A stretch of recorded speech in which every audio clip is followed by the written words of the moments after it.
Max, welcome. Thanks for being here. Thank you. Thank you for having me. I've never had an in-person podcast interview before, so it's exciting. I'm excited. I'm always excited. I love having these types of discussions, and especially when we get to sit and I get to hear about your perspective on business and your journey and where you've been. So, and I know you've had quite an interesting journey, so I'm really excited about it. Yeah, we're just at the beginning, in my view, but it's been fun. It's been good. Good. Well, I think about business all the time. I mean, I work in business every day, as you'd expect, and I constantly have ideas. That's just, it's just something that flows through. I can go for a walk for an hour, come back, I've got 5 new ideas. I don't ever execute. I just write them down and think about, well, maybe in the future I'll do the thing. But I know you spent a bit of time around creating sort of businesses, and not just from the idea stage, but going through to execution and building, etc. Mm-hmm. So I'd love to get your take on that initial stage. So, I mean, I was a bit like you, I guess, and everyone else maybe, where I'd constantly have random ideas, and some of them I would try and work at. So I used to work at Amazon, and I'd kind of spend my evenings and weekends sometimes like playing around with random ideas. So one of them was around like a bike sharing app. One of them was around recycling clothing. So just kind of random things. And I actually, I spent some time on Entrepreneur First, which is like an accelerator. And that really helped me to understand, well, that's how I met my co-founder, but that's also, I think, where we understood how to ideate effectively. And their framework, which is very helpful, is if you're trying to build a, at scale business, like a venture backable business, you need to have an edge in the business you're creating. So you need to have some unique reason to win before even you start the idea. It has to be in your kind of what you've been doing in your past life. So, I was at Amazon, obviously. I worked in search at Amazon, and I obviously spent 6 years in e-commerce and search. I have a right to win in building a business in that space. So I think the first part of ideation is to sit down and work out, what edge do I have in this, in just in general in life, like my experiences. It doesn't have to be work. It can be, maybe you've traveled to multiple countries and you have like some unique edge in understanding different cultures, whatever it could be, right? It can be totally random. But where do you have an edge in order to start a business? The next thing you need is a belief. And this belief needs to be controversial or counterintuitive. So it's all very well saying, or at least all very early on, even if it's not quite counterintuitive or controversial, have it before everyone else. So that's the basis of the business, is you have an edge, an area you know better than anyone else, and you have a real unique right to win. And if you have a co-founder, that's even better, because you're trying to get that Venn diagram of, your, in my case, my commercial edge in search and e-commerce, and my co-founder's technical edge in multimodal AI. He's got a PhD in AI. So we have like a circle Venn diagram of where the two of us have a very unique right to win in that space. And then you need a controversial belief and something that is not obvious. And that can be hard. And once you have those two, it's just building, quick tests to validate or disprove it. So, going to market very quickly, and I'm sure we'll talk about that, but spinning up a landing page, trying to sign up people, trying to get them to pay for something. And once then you're validating and testing, and that's where the kind of good ideas will come from for like a proper business. I love what you said there about the edge, like some sort of, and it's got to be something from your background, from your experience. You've lived in it, you've lived through it. Maybe you mentioned about traveling to different countries, but maybe you've seen in that. Actually, it just reminds you of something. This is where Richard Branson came up with Virgin Airways, is because he was obviously he was running his business around Virgin Records back then. It was Virgin Records, and he was doing transatlantic flights all the time on BA, and he was just like, I hate this. Yeah, this is terrible. Yeah, this needs to be done better. Yeah. So he had some level of experience. He wasn't an expert, of course, in aviation. However, figured out a way. So I think that's what you're kind of referring to. Definitely, because there's so many, when you launch into this, and if you're doing it properly, there's so many unknowns. There's so much learning every day. You're learning how customers react to certain things, all different, mainly learning from the customers, but you're also learning like from like random competitors launching things. So there's so much unknown and so much learning that if you're not grounded in an area of expertise, you're going to be lost very quickly. It's going to be very, very hard for you if you've never taken a flight before and tried to launch a air travel business. Like if you don't have any background in it, it's going to be a lot more challenging. Yeah, and also like, why would anyone believe your story? Yeah. Why would anyone believe if Correct, you haven't yeah. lived the problem? Yeah. Like if you just haven't lived through that problem in some way and really experienced what the pain is, then how would you even know what the solution is? Because if you're just getting into a market and going, well, maybe there's an opportunity here in building an estate agency app, for example. I'm like, well, have you been through it? Have you lived it? Correct. Yeah. Correct. And that was me before I kind of went on this. I think Entrepreneur First was brilliant as an accelerator.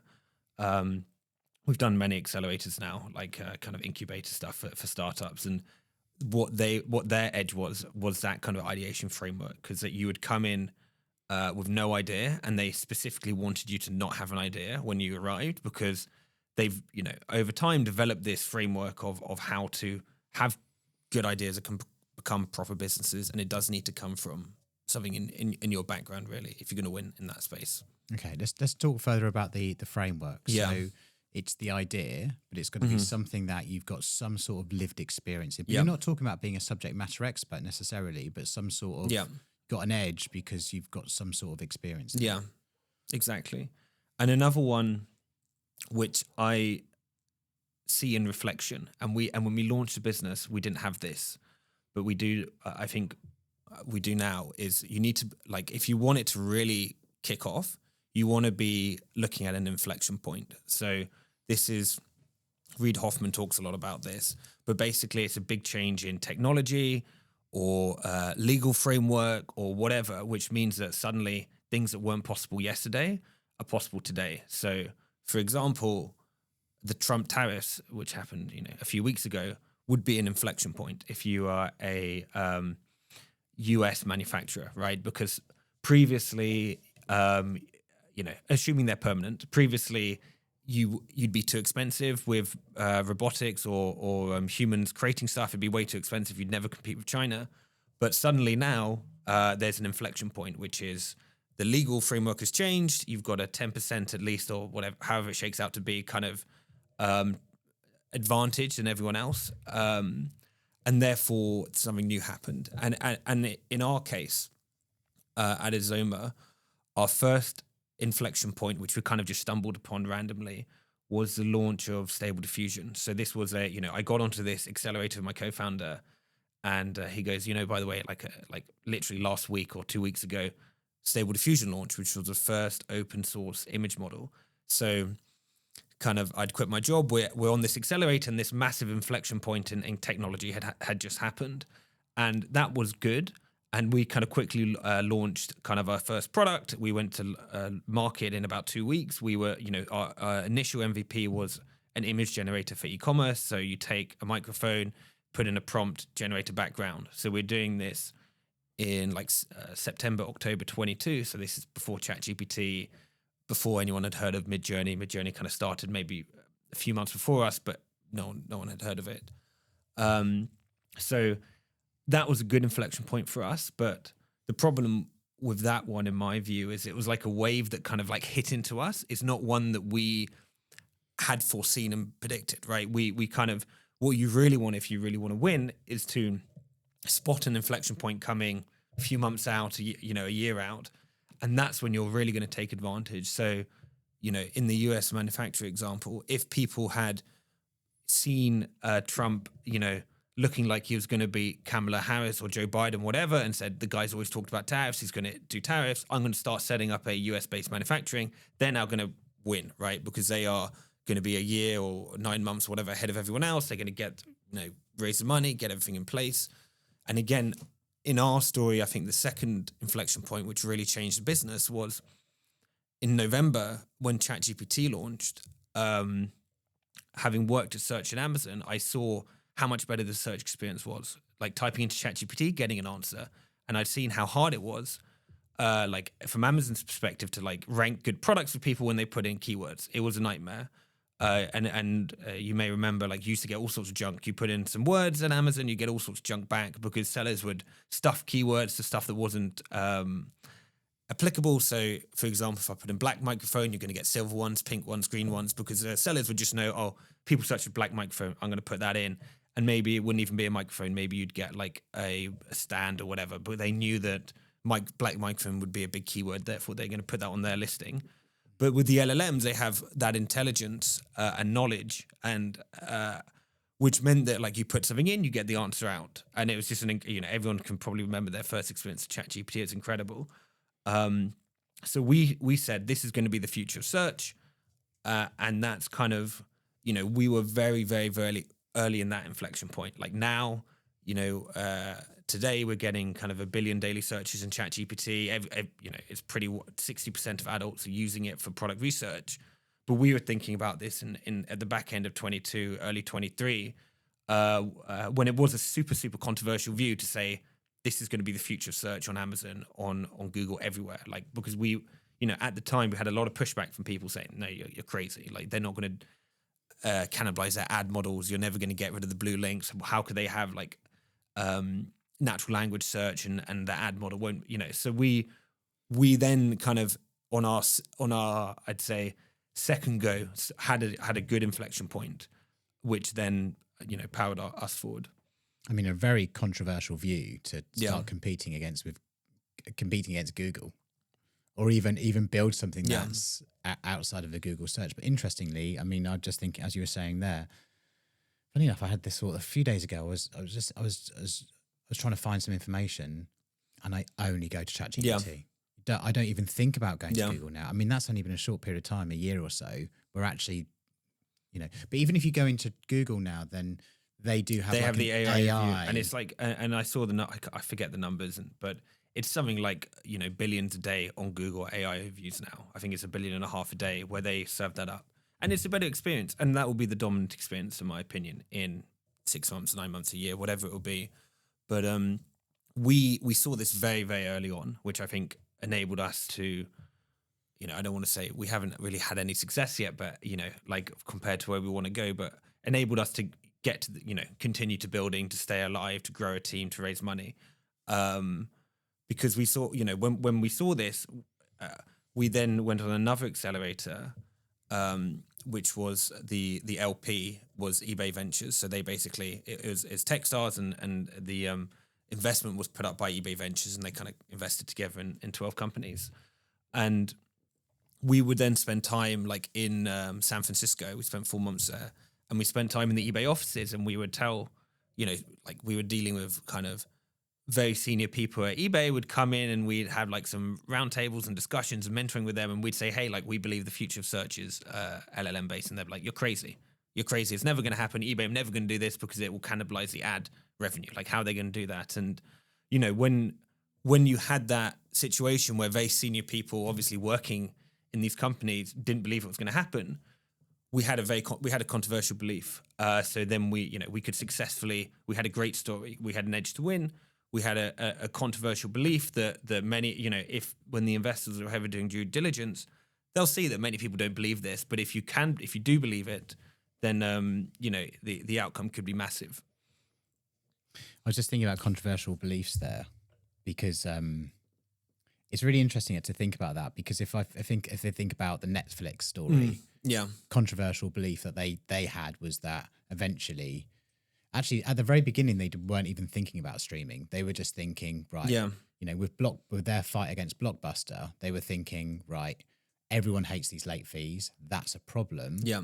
And they were just thinking, is there a better way? Yeah. And eventually that morphed into... I think exactly. It's a mix of the belief of like, there's a better way about late fees, and then seeing the inflection point, which is streaming's the future. We're going to triple down on that before anyone else. So it's like a mix of the two, which I would attribute to Netflix. Yeah, and that's it. And then it was later on when they started to think, hang on, we're going to focus, absolutely on streaming. Yeah. When Blockbuster were too focused on the rental market and just said, we're not going to put anyone on this. And actually, Netflix were thinking, right, we could really double down, triple down on this. This is more than just video. This is a software company. It's, streaming. It's a totally different type of media company that's going to compete. And I think what I understand the story is that 7 or 8 years later, it was a very slow, painful death for Blockbuster ultimately. Yeah. I mean, this is the thing that we've seen in my industry. And I think it's the advantage startups have, which is the innovator's dilemma. If you're Blockbuster and you have, I don't know how big they were, hundreds of millions in revenue, I don't know, maybe billions in revenue. I think it was 6 billion. 6 billion in revenue. I think it was. I could be totally wrong on that number, but I think that was the number I remember. But you don't want you get blinded by it, and you don't want to admit that things are changing. And I still see this today. Like, we have been able to grow as a company. We've signed a multiple kind of large enterprise household names that people would know, because our competitors are slow and they don't want to accept that what they have built is for a previous technology shift of kind of keyword ranking stuff. And what we've got, which is focused on optimizing for LLMs, is a totally new thing. And they have a real problem where they can't sit there and tell, $1 billion in revenue company can't tell their customers, by the way, everything we built for you and you're paying us for, actually, you don't need it. There's new things coming, and like unsubscribe from that and subscribe from this new product. They can't do it, right? And they're stuck in this world of saying, oh yeah, this is new, but actually you still really need what we're selling you and what you've been paying for the last 2 years. So that's where startups can win. When you have that inflection point, things are changing. The incumbents won't go quickly, and they'll only move once they see success in the startups. They'll only move once they see a competitor, once they hear from their customers really that they're shifting over because they're too slow. But then it can be too late if you can play the game right. And let's say, obviously, we haven't done that bit yet, but hopefully we can. So is there some advantage here for like being a first mover and being nimble enough to kind of learn, see the opportunity, start to learn, start to make mistakes, start to go on the journey far quicker than maybe a large and established business that's going to be more like an oil tanker, not moving quickly. Yeah. And I think on this stuff, like, we have a 2-week sprint cycle. So I have about 10 developers and AI researchers, 2-week sprint cycle. And the space is moving so fast.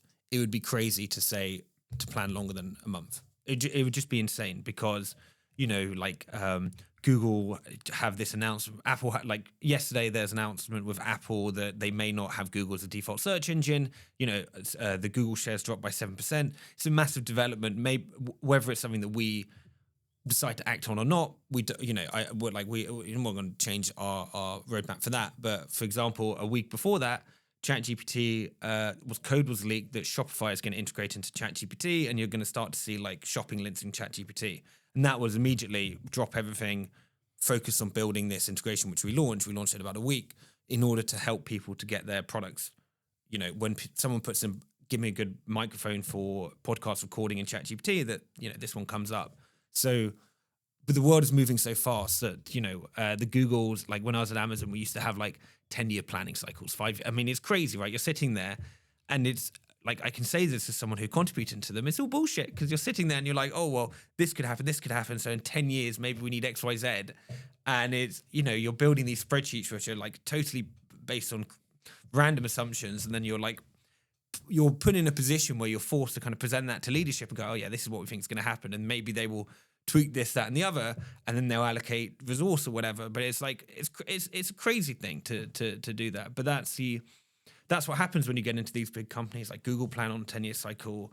All these big companies, it's hard just to, as you say, move the oil tanker. Whereas as a startup, like things change every week, and obviously we have 2-week cycles because we normally can't build stuff in a week, but like you can do it in 2, at least like the first iteration of it. And it's what you got to do.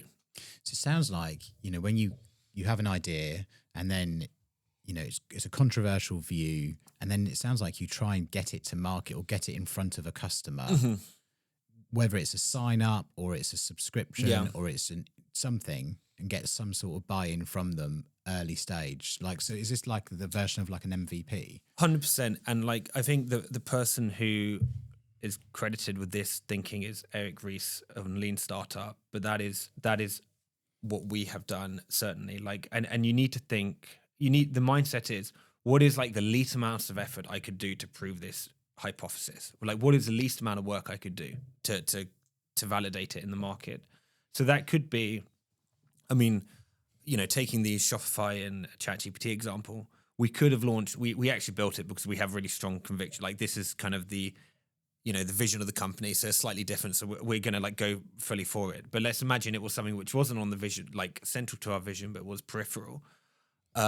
We could have launched a page with a sign up and said, hey, like ChatGPT Shopify, go here. And we could have just collected emails. We've done this for other stuff, right? Just collected emails, see what the market is.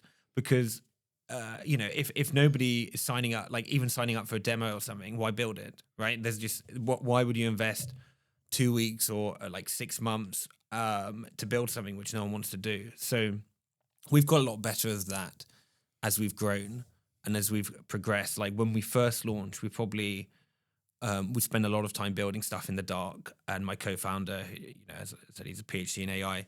We would agree on some idea. He would sit there. He would spend 3-4 weeks building, full time building something, right? And then we'd emerge 4 weeks later, and that's too slow, right? What you could do is just validate the demand, stick up a landing page, see what happens, and if it's something people really care about, they'll even pay ahead of time. So we now all of our key features we get our enterprise customers to pay for. So we say, they'll sit there and they go, oh, I want this, I want that, I want that, I want that. You go, great. Well, that's 20K, that's 10K, that's 50K. What do you really want? Do you actually care enough to pay for it? And then that way, and they're used to working like this, right? They'll agree, you go away, you'll come back in 3 months or 2 months and you'll have it. So it's super important to move fast and to have, to do those lean tests, because you'll quickly see that some stuff just doesn't, you might think it's cool, but people don't care about it. And therefore you've wasted time. Yeah, I read that book years ago, and it's interesting because you can actually apply it to so much in your life as well. It's not just about in business, but like just testing. Does this work? Yeah. Is this an idea in my mind, or actually when it hits the market, are they going to respond in a positive way? Are they going to even do the thing that you want them to do, which is sign up? Yeah, I agree. It's just, you're just looking for the signals, like the smallest possible way to search for signals, like the least effort. That's what you're looking for. Where does this go next? So if you create an MVP Yeah. and you get some positive signals, Yeah. how do you then build or pivot, or how do you what happens next in that development cycle? So I think it depends on the company, but in our case, we would, we kind of tested our first validation, as I told you, like our first hypothesis was, it's now possible to generate content with AI.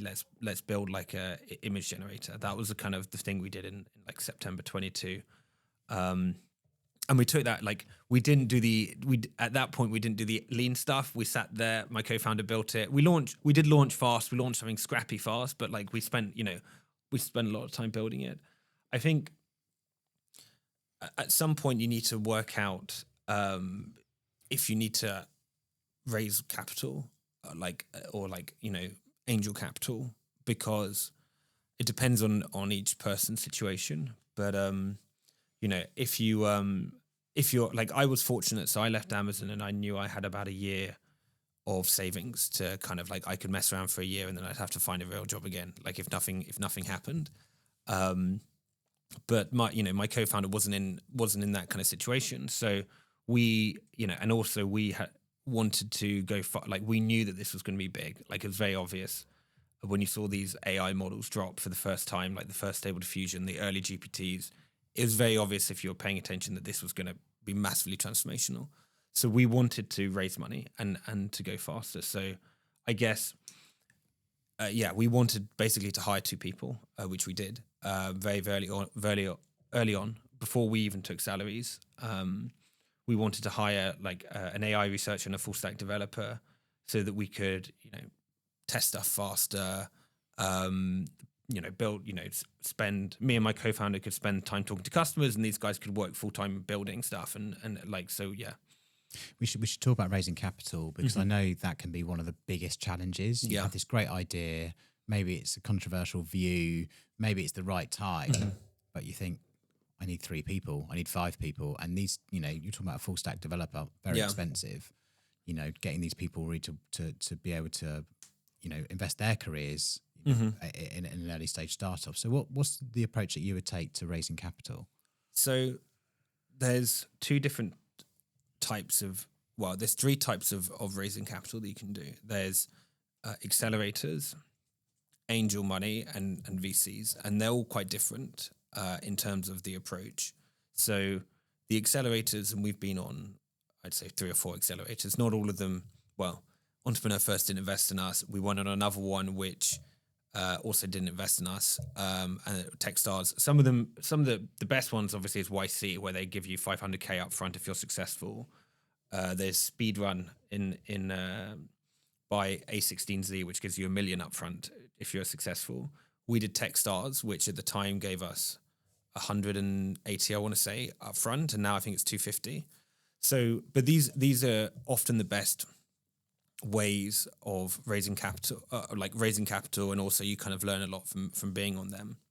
And they're recruiting, right? They need to fill, like Techstars, like they need to fill a program of 12, maybe once every 6 months or whatever. And there's, I don't know, 15, 20 of these different things. So I think like when applying to accelerators, just to explain accelerators for me, because if someone's not aware of what an accelerator is. So an accelerator, they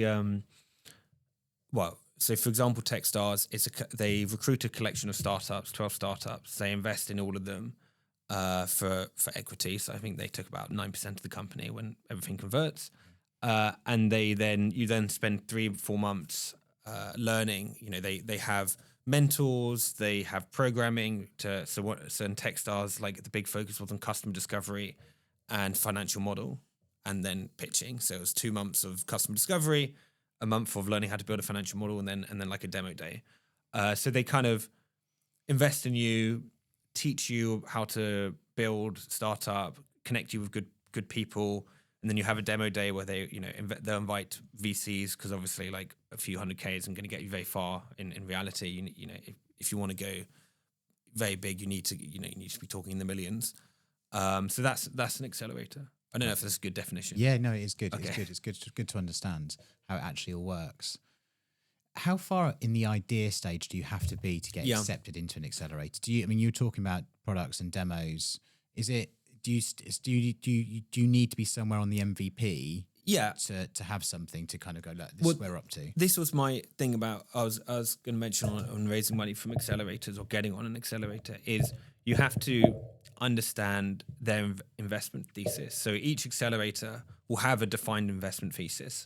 And it's very easy to find it. You just look online, you listen to some podcasts, and you will hear them talk about it. So YC, for example, they're looking for. You've heard of Y Combinator, have you? No. Okay. What is it? So it's maybe the most famous accelerator out in San Francisco.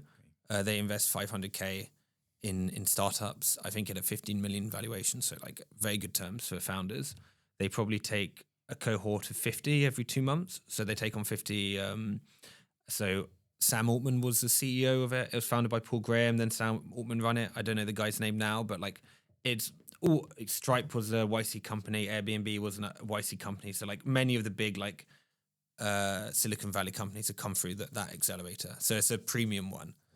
Wow. Okay. So they and like if you listen to the podcast, and we applied on it, didn't get on, but I didn't take the time to learn what they actually wanted. So like maybe next time I now I know they care about seeing customer love. So they don't really care where you're on the stage, but they really care about, at least when Sam Altman was a CEO, I'm not sure about now, but back when I was looking at this, when I spent time in San Francisco, they care about validating that a small amount of people can't live without your product. That's what they're looking for. So if you are sending an application and you don't mention that thesis, you're not going to get on, right? That they have a clear thesis. And for the Techstars, we were, Techstars run different cohorts. So like I said, ours was with eBay. They were looking for e-commerce, enablement software, which we were. So we kind of got lucky that was a accelerator that existed that was perfect for our business, and we kind of stumbled onto it. But many of these accelerators have really clear statements of focus. So maybe it's health, or they have different ways of thinking about their thesis. So like, you know, they're looking for strong customer love signals. Other people may be looking for traction. So yeah, if you want to raise money from that, you need to do your homework, understand what they're looking for, and word your application in that way. Sounds like a tough process. In terms of getting on one, yeah, well, tough process to go through. I mean, to get it right, to align with the right thesis, and also it's a life-changing moment as well. So it's tough. Yeah, it reminds me of when I applied to jobs when I was at university, and I made the mistake of basically sending 50 of the same application off, right? And I didn't do and I now tell my little brother and my cousins and whoever will listen to me, like, the company values, having founded a company is not something that is just on the wall. Like, maybe, I don't know if you're like PwC or like Accenture or whatever, like if you're really big ones, but most companies actually really care about their values, like Amazon and Uber, and I'm sure like most companies actually care about them. So therefore, like, you should speak in that language when you apply if you want to get in, because that's what they're judging you on. Like I must have done 100 interviews when I was at Amazon, literally grading people by the values, right? That's what you're doing. And you must know at Oracle, right? They probably have your values, they care about them. So sending 50 applications off like I did, all with the same, basically copy and paste. It's pre-chat GPT, sadly, like I just sent the same thing. That's obviously really dumb, right? And I shouldn't have done that. And I was lucky that I got onto Amazon. And it's the same thing with the accelerators. You should understand what they're looking for, and you should you should phrase your application in that way. So like YC, as I said, they care about signals of customer love. I'm sure if we had put in, they're quite short, these applications, and then there's rounds of interviews and stuff. But I'm sure if we'd put in this application, we've got customers, they're using us every day, which was true. If we had like emphasized that bit, then we may have got on. But instead, we would emphasize, like the vision and whatever. It's like that's not what they're looking for at that point. Something you said what I think is really interesting is about when you're picking something, about it being unsexy and hard. Yeah. Is that a preference? So that was a learning that, like, I think on reflection, I have taken, which is like, people are very attracted to the sexy, obvious things. And there's been like two kind of life stages of our company. And we've had two different names. So like in the e-content name, when we're doing like a content for e-commerce, and now Zoma, where we're doing optimizing products, optimizing brands for AI search. Both of these ideas are very sexy and obvious. And in both cases, we have been first to market. We have been first, the first real player. When I say real, I mean like a product that people actually works, right? Because I would, in the early content days, I'd talk to people and we would have these competitors. I won't name them, but they'd be like, "Oh yeah, I tried this, is rubbish." And ours was, we had a proper team behind it. Maybe these people were just doing like MVP validation, like good for them. But we were early to market on both these ideas and very quickly got very competitive both times. Like we were there 6 months, 9 months beforehand, and then you start to see big companies raising lots of money. So I think you need to be on that unsexy and hard bit, because everything else, like there's lots of smart people in the world, is going to attract lots of, if you don't have something which is really controversial, you're gonna attract lots of competitors quickly. And this kind of goes into you talk about storytelling, like being able to tell a story of the reason why, the journey, why it's different. Yeah.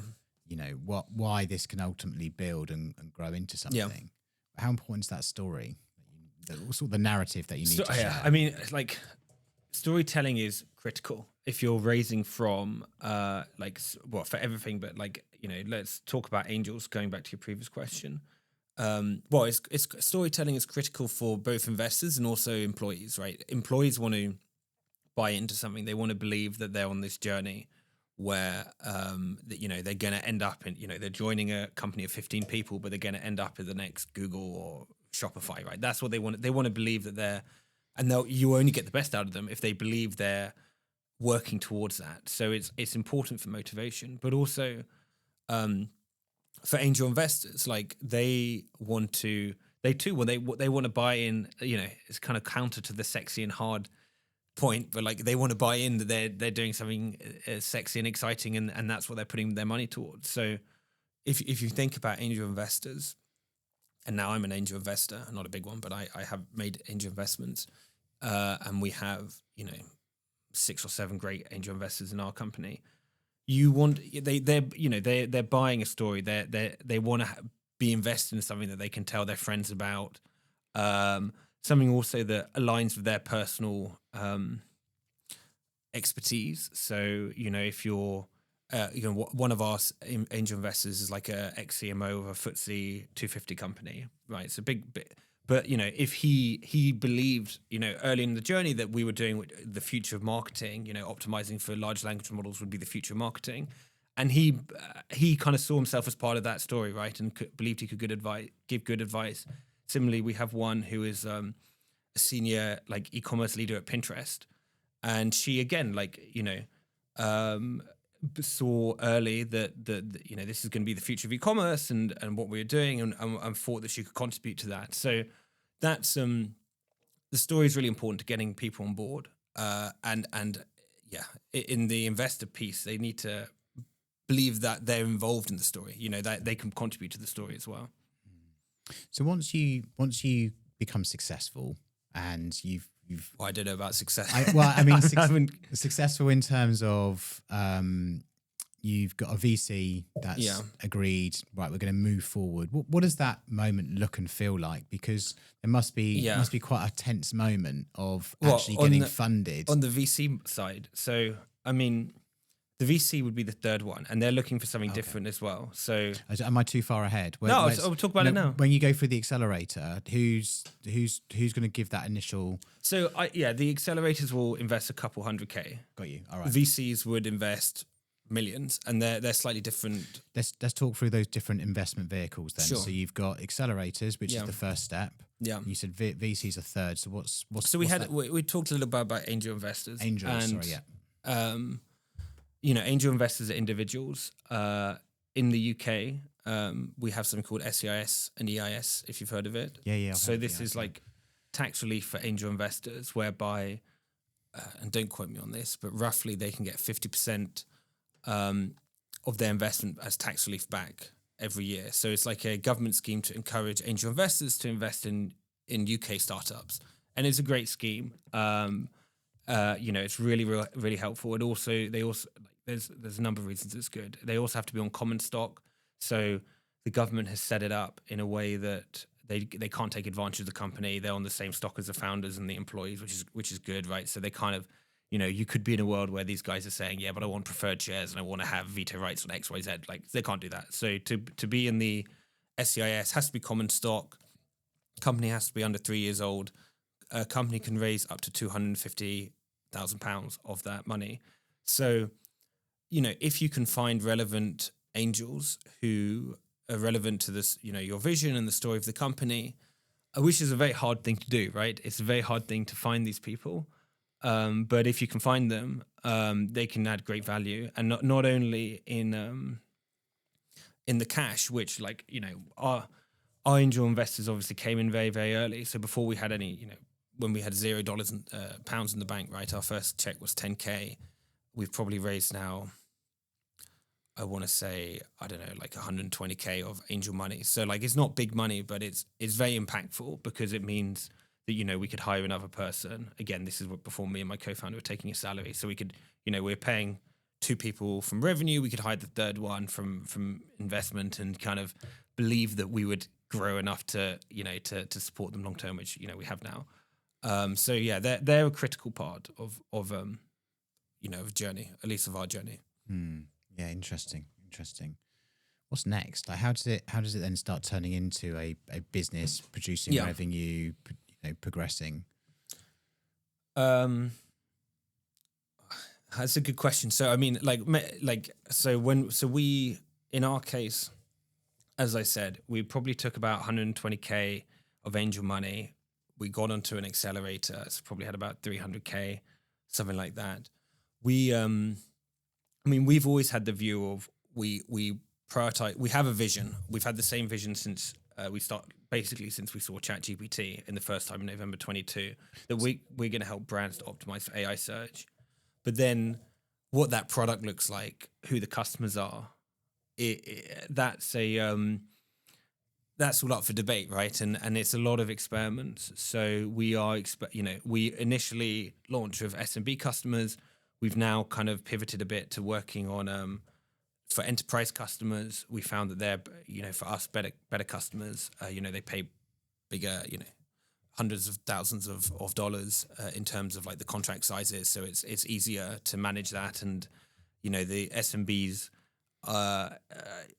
lots of SMBs, I would say, like to, in the technology space, test out new things. And like there's a certain kind of cohort of people, like early innovators, early adopters, who will see a new thing and test it out. But it doesn't mean that they will stick around, right? And we've seen that that's certainly true in the SMB space, but in the enterprise space, you can become stickier because, you will integrate, if you get an enterprise contract, you integrate with their software, you'll be for $100,000 or more, like, hundreds of thousands of dollars, there's a lot of value you're providing to them, and you become essential in the company. Basically, you become like a part of the team in a way. Like you're integrated into their PIM, their workflows. You've got multiple stakeholders in that company working. It's a lot stickier, right? And if they're going to go and swap you out, they're going to have to go through legal and procurement, and it's a pain. It's a nightmare for a company to swap out, one solution for another solution. Where for an SMB, it's like that, right? They just swap it out. So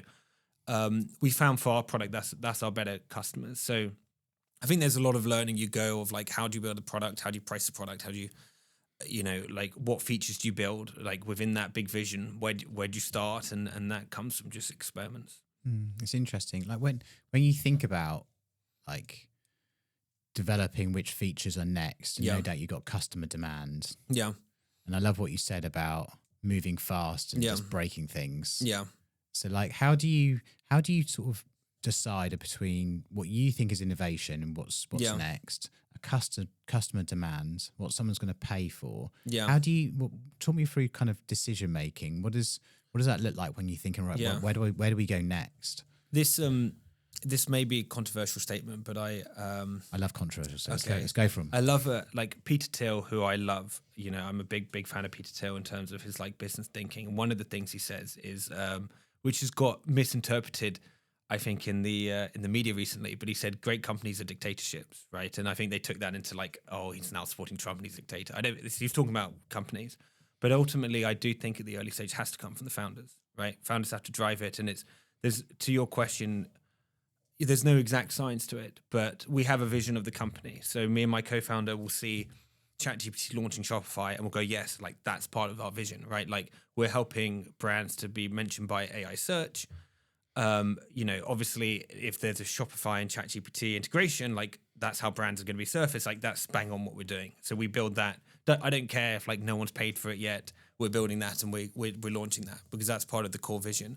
But then you have other features which we built over, which we learn over time, like integration into certain PIMs and like bulk processing, like all these random stuff, which is like not necessarily in the vision, but you come to learn from. And our way has been always paying customers, right? We have to see customers paying for it before we build it.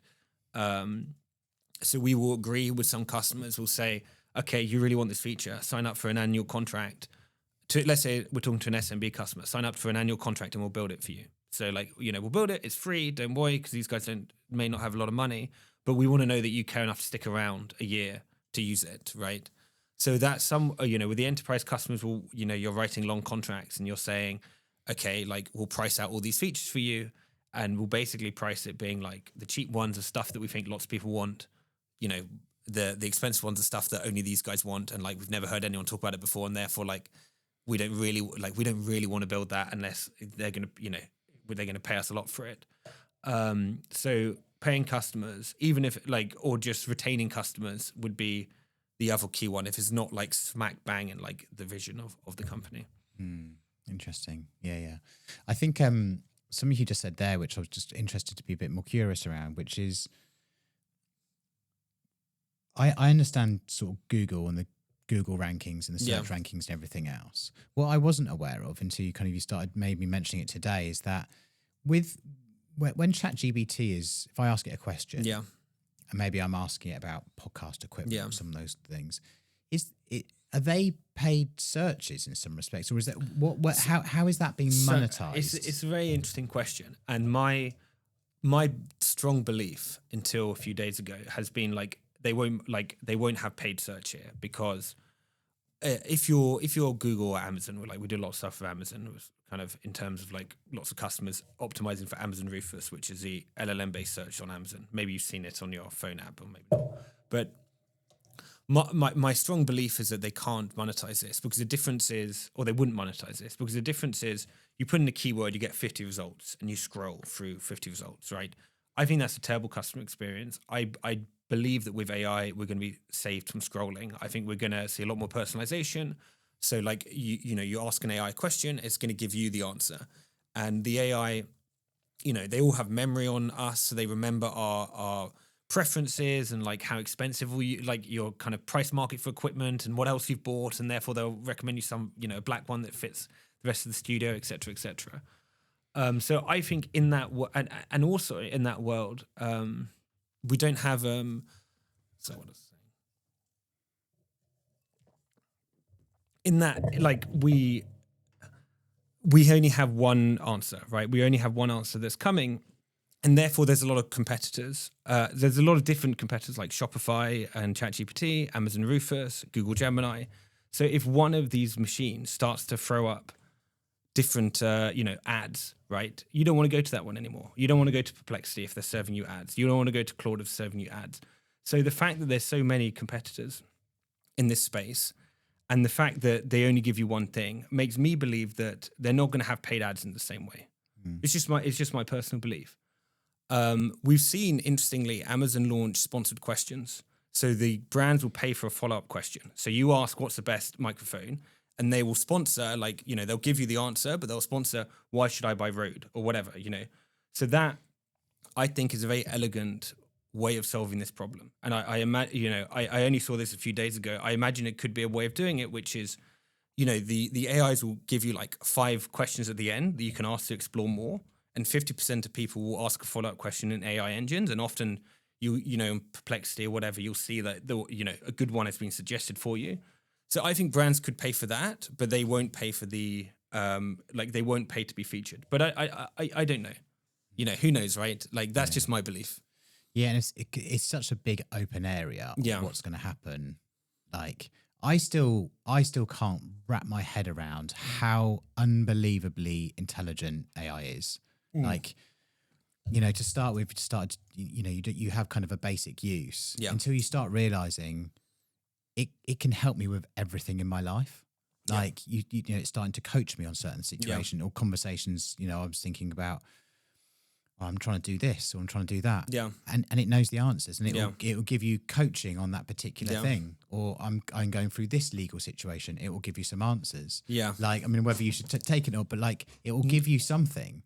It's transformational technology, right? And it's interesting because we call, like, it's funny because a lot of this stuff is AI, right? There's AI in the ways that got me to drive here. So like I think as people, we kind of like, we call AI stuff which we don't understand, and then it becomes algorithms and like just standard part of tech once we do understand it, right? Like no one speaks about the Waze or Google Maps as AI, but it's AI, right? It's all artificial intelligence, but we kind of label this AI as stuff which is coming, and we don't, we're still getting used to it and not understanding it. But soon, the LLMs will just be machine learning, we'll call them, and like the AI will be the super intelligence or whatever. So, but it's moving at an incredible rate, and it's moving at a exponentially growing rate. And I can tell you, honestly, every morning I wake up, I check LinkedIn, and something new has happened. Like, Google shares have dropped 7% because Apple's going to swap to Perplexity or whatever, right? Like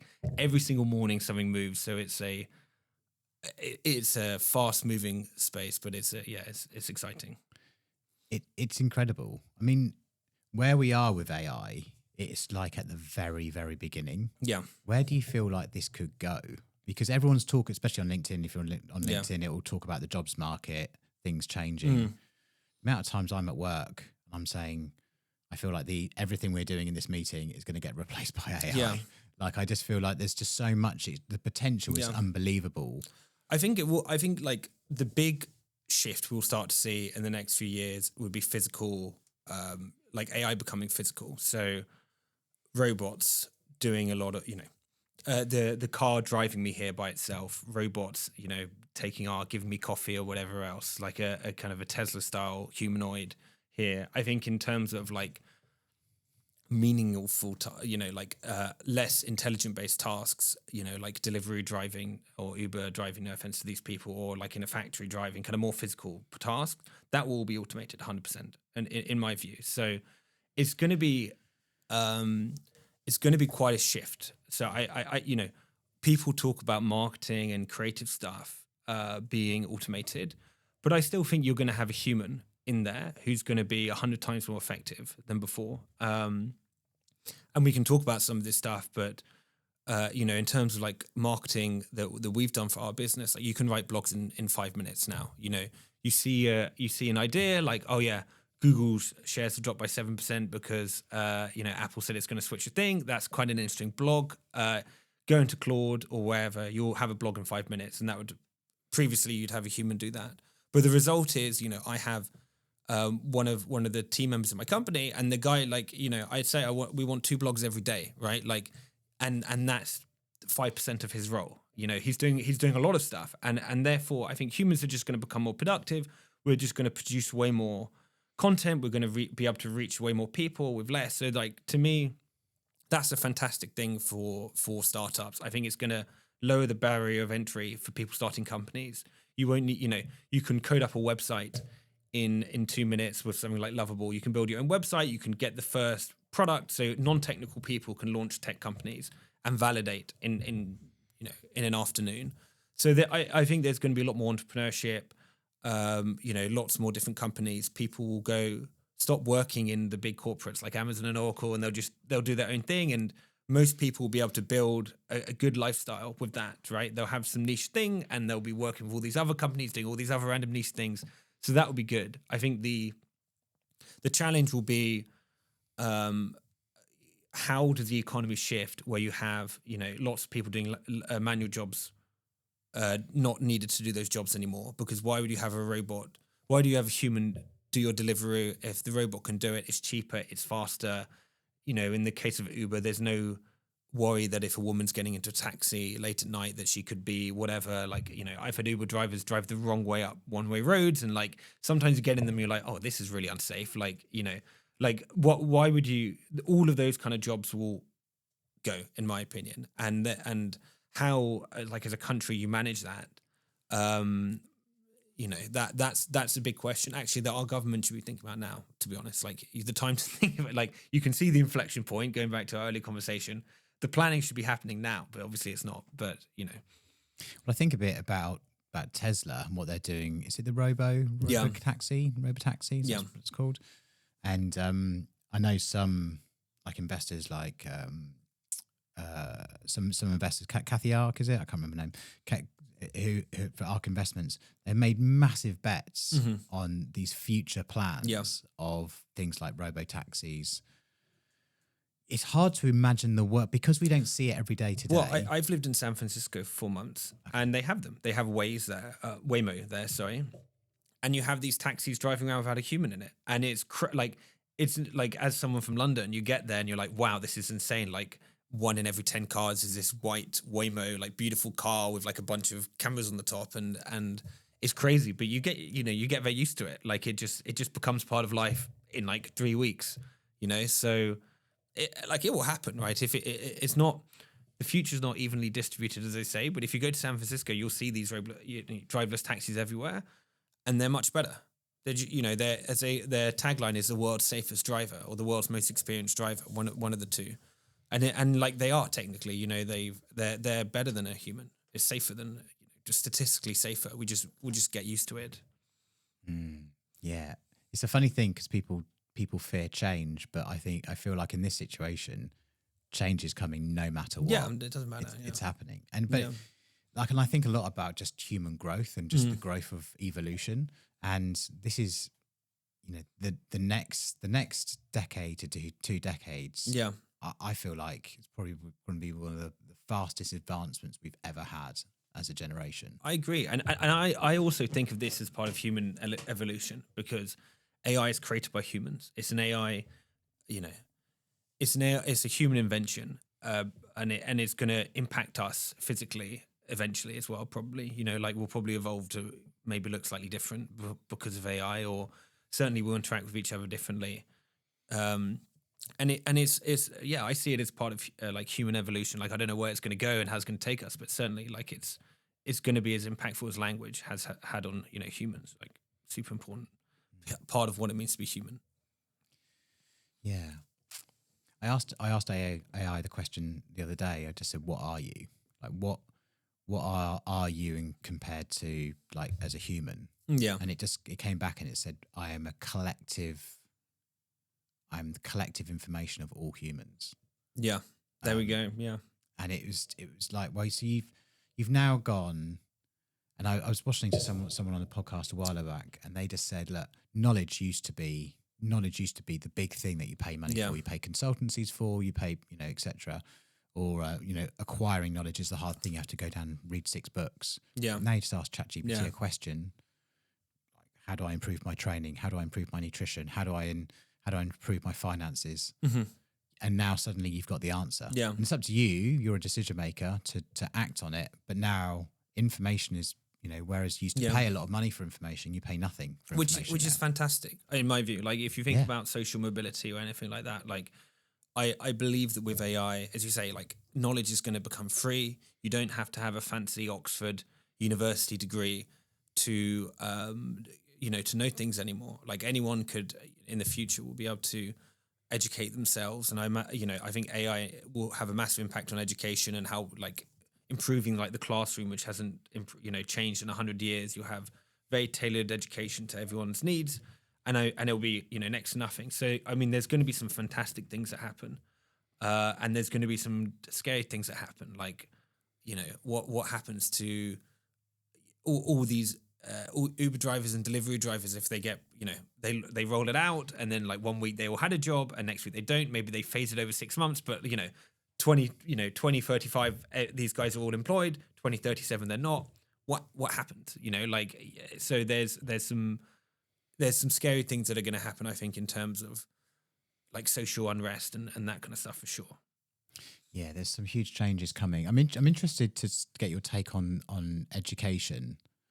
Like, so my son's 4, just had another baby as well, so he's 4 months. Congratulations. So he's about to start school. So let's just say in a decade's time, how is education going to change? Yeah. I spoke to a gentleman on Friday, and he just his view was he's an entrepreneur and he runs businesses, and he just said he felt like the school system kind of failed him in some respects, or just wasn't relevant to his. I don't know if it failed me, but I feel like it wasn't it wasn't tailored to my needs, right? Exactly. Yeah. Exactly. So how with a world where knowledge is free, we can ask it anything. What are you educating people on? Is it I'm thinking about a 14-year-old now. Yeah. They've got a device in their hands which is more powerful than anything is. And it won't be on their hands; it'll be on their faces or connected. Yeah, it could be, exactly. It'll be something else. Somehow connected in. I mean, I don't know. I don't have the answers to it. I think the exact like I was actually talking to a teacher the other day, like Saturday, I think, and he said that coursework is dead, right? So like coursework you no longer do because they could, the kids can just generate it in ChatGPT in 10 minutes. So like everything has to be an exam, off the internet, which is a shame because I think coursework is was the most interesting stuff I did for, my dissertation stuff was the best thing that I enjoyed the most, writing a long dissertation, thinking about it. And I think it's where the world, yes, of course you can generate anything with ChatGPT, but, I write monthly investor update emails and I write them all myself. And I use ChatGPT to spell check because I'm not great at spelling, or like grammar check because I'm not great at, so I'll go back and forth with Claude, which is my preferred one for writing, on that. But I still write it myself. And sometimes I'll write it and I'll say to Claude, here's my structure. give me 4 other structures that could work, and I will then be okay. Like I actually prefer that the way they structured the investment update, that one, and I'm going to iterate a bit. So I think schools should come to terms with that this is the reality, a bit like calculators and maths, and therefore we should do far more complex stuff or far quicker stuff, right? So like the maths that you do at Further Maths now with a calculator is like really, really advanced, right? And I think that should be the same with English and, language. So, okay, now, the bar you used to judge people by, they can get to that bar in 5 seconds because with a ChatGPT prompt. But how do you, take the bar even higher? Like, not that you want to make, as Winston Churchill says, like sometimes, and I'm messing up the quote, but shorter speeches are sometimes often better than longer speeches. So it's not the case of saying now everyone has to write a book, but like you just, the bar is a lot higher. You expect the people at year 7 to be producing year 10 work, and the people, that's how I would think about it. I think the counter narrative to that might be, someone in school is that they leave that and say, no, we need to go back to an authentic way of learning, which is books and handwritten things, because then that develops someone's brain into like, we want you to be a free thinker. Yeah. But then you're missing out on something massive. So it's interesting. It's a hard one. Maybe it's 50-50. I don't like. It's not something I thought much about, and I won't pretend to have the answer. I don't know. No. What else do you feel around the future of AI and the direction things are going? Well, I think, as I said, my excitement is, as I've said, like I think there'll be a lot more entrepreneurs in the future, and I think it's great because I think there's nothing, it's way more fulfilling in my personal experience, building my own thing than working in a corporate. And I feel that, this view of like you have to get good grades and then go to like a good consultancy or bank or law, legal thing. That's kind of like, at least when I grew up, the path that was, looked on well, and kind of starting a business was seen as crazy and you shouldn't do that. I think that will change, which is good, right? Like I said, I think there's going to be mass, the future will not be distributed evenly. So I can imagine, America will start to produce all this stuff with robots, let's say in 10 years, 20 years, especially the tariffs are going to increase that. It's going to increase investment in robotics, like domestic robotics. What then happens to Bangladesh and Pakistan or whatever, where they're doing this manually? You're going to have even greater gaps in human society of the people living in San Francisco driving around in their Waymos with their thing plugged onto all human knowledge versus like the farmer in Bangladesh who now doesn't have a job. So it's like, okay, obviously these guys existed before American trade, but they're doing like what the peasants were doing in the UK 1,000 years ago. They're toiling on the land, right? Whatever. So like how you manage that and the mass migration that's going to bring. I think there's going to be a lot more upheaval. I mean, we already feel like we're living through quite turbulent times, right? Like certainly compared to maybe 10 years ago.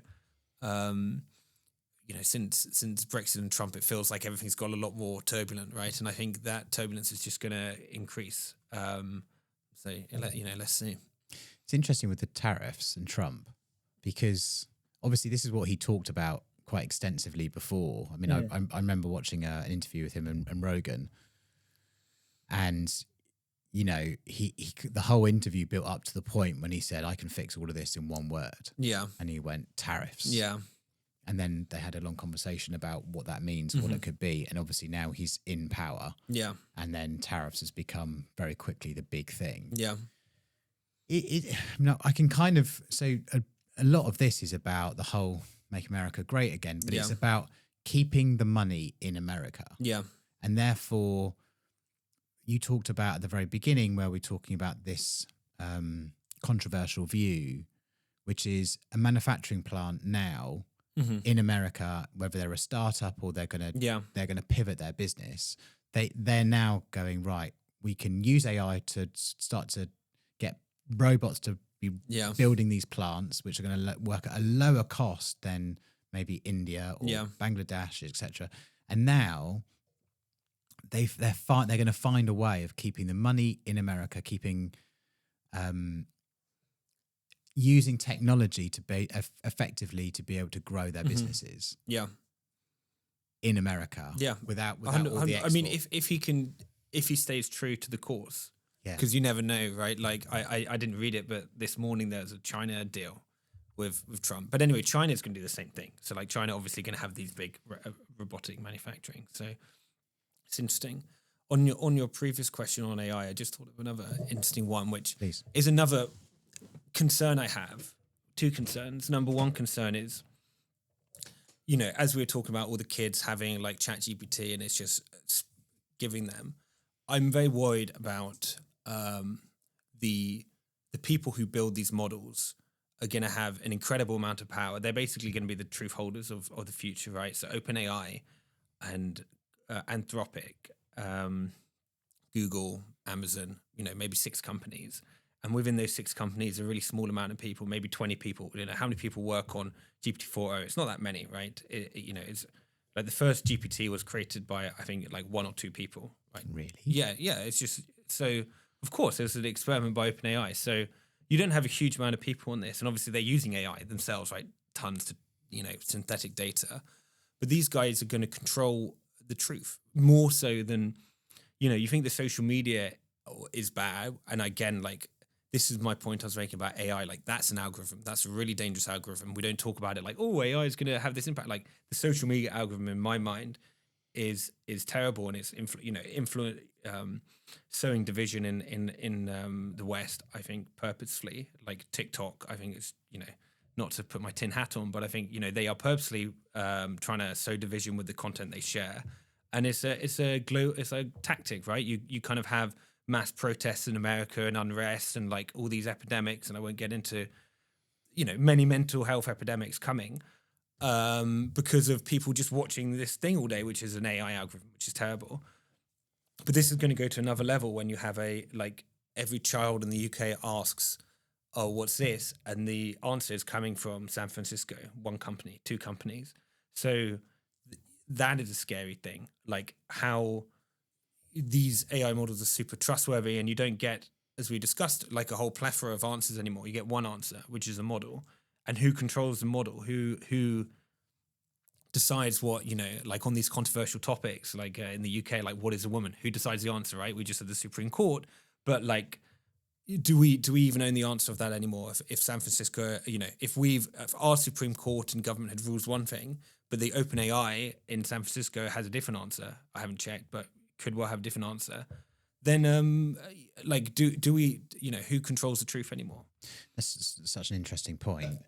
I suppose my question that I'd have there, so I'm just thinking out loud, is how it's more around how does AI, you're going to understand this from a technical perspective, though, which I wouldn't, which is just how does it operate? So if I ask it a question, where's it getting its answer from, and how is it generated? Because I could ask the same question 3 times, but maybe I'm asking for an opinion, not a fact-based answer.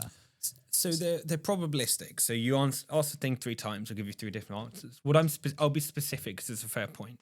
I think a lot of people, and this really frustrates me with someone who understands the technology, go, oh, there's bias in the AI training data. There's like more white men than black women, whatever, right? That's not a problem anymore. I'll give it to you. That was a problem in 2022.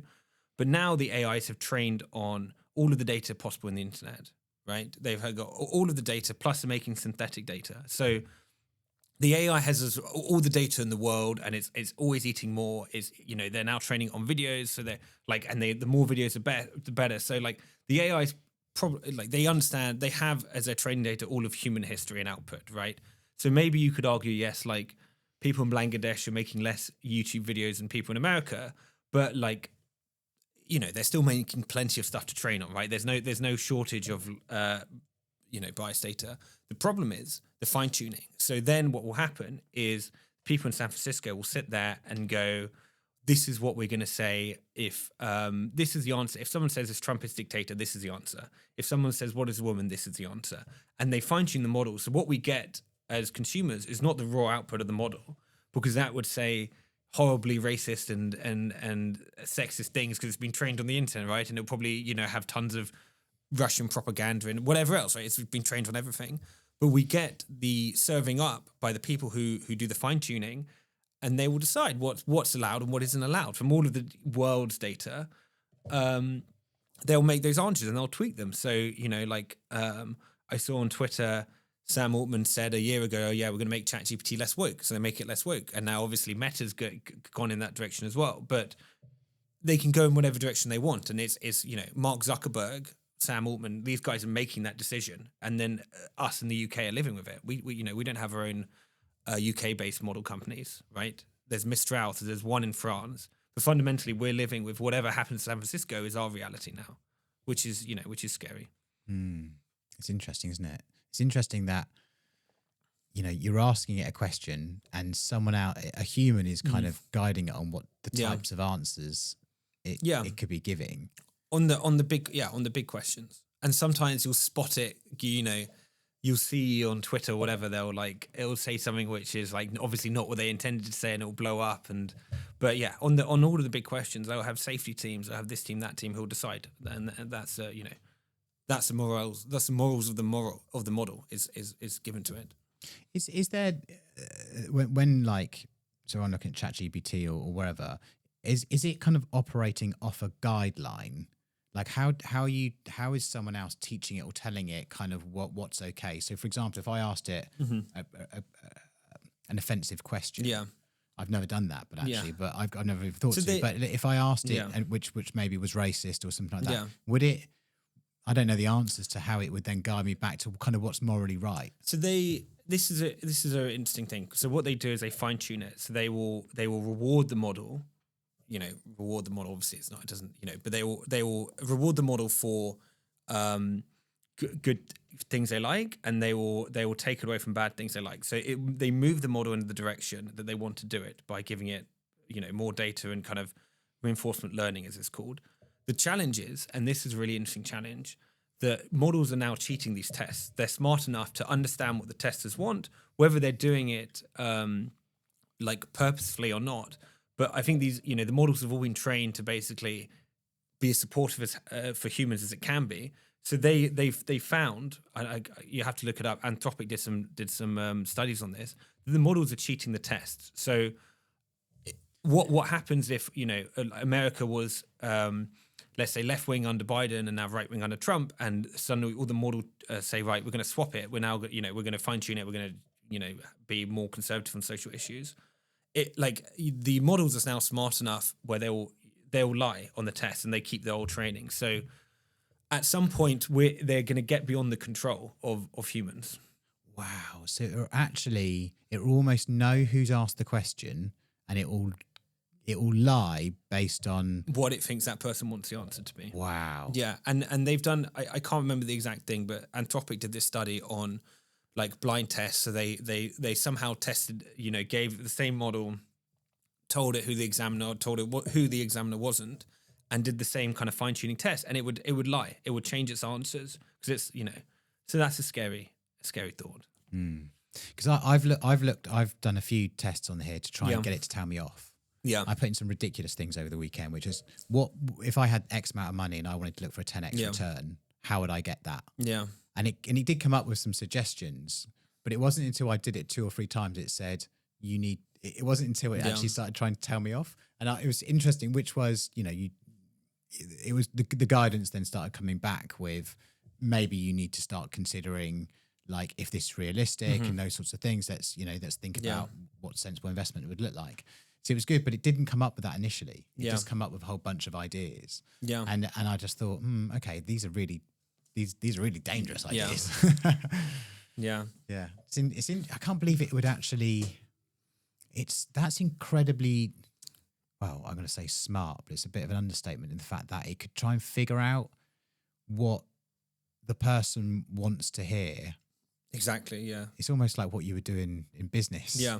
Which is what a human brain would do. Exactly, you just say whatever you want. Yeah. Yeah, you've thought, okay, they've asked me that because they're thinking about the company values, or they're thinking, they want to hear this answer from me. Yeah. It's unbelievable that a machine can be that smart to be able to do that. Yeah. I'll give you one more thing that I'm worried about. Please. That's because we're on the topic of AI. Yeah. which is how the government starts using this, because very soon it'd be very easy to say, we can increase efficiency in the government. I mean, like, don't get me wrong. I think it's terribly inefficient. I think they should be using AI, but I think we should be careful about how advanced we let it go, because we could have the government say, we're going to merge health data with schooling data and this and the other. And suddenly, like, they're building these profiles on all of us. And, then we have it will slant extremely closely to, central control and authority. This technology enables a kind of central control that would never be possible to Stalin or any of these, Mussolini. Like, they wouldn't have dreamt of the kind of control. And I studied history, right? So, you read about this stuff where, like, they had such control of society, but in reality, people were doing all sorts. They were keeping their old religion and doing this and whatever, right? Because they didn't have total control. But with AI, it would be able to watch every move. It could not let you get a driving license because it's seen something wrong with your health data. It could not let you could get banned from XYZ. Like, if they combine all of the data that the government has on us in all these different departments, you could have like a very, we could be going to a very dangerous place. And I think, you look at China Communist Party, like, it's impossible to imagine how they will ever get overthrown, right? Like, you always get, because they have such centralized data. I don't know if you've seen the videos of these robots rolling around with this, circular police robots they have now with a camera and like nets on them. It's crazy, right? So it looks very dystopian. But if a government is too excited to combine all the data from all the different departments and really kind of like monitor all of us very closely, that's a serious privacy concern that we could have. Wow. Let's play that out though. I mean, if I'm thinking about, I can definitely see there's definitely a huge issue around privacy and all of your data being shared. Yeah. Is there a good version of that where it's used for a positive society, but also then there's that negative, it's not even negative, there's that challenging version. Yeah.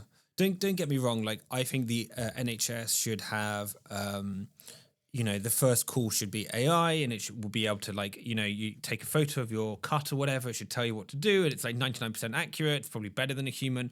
We should do that. The challenge is when we start combining the NHS and the police force and the schools, like the driving license, like when you start combining all of the different aspects the government has into one central system, that to me is a war. It doesn't take much for that to, have total control. So I think they should use AI.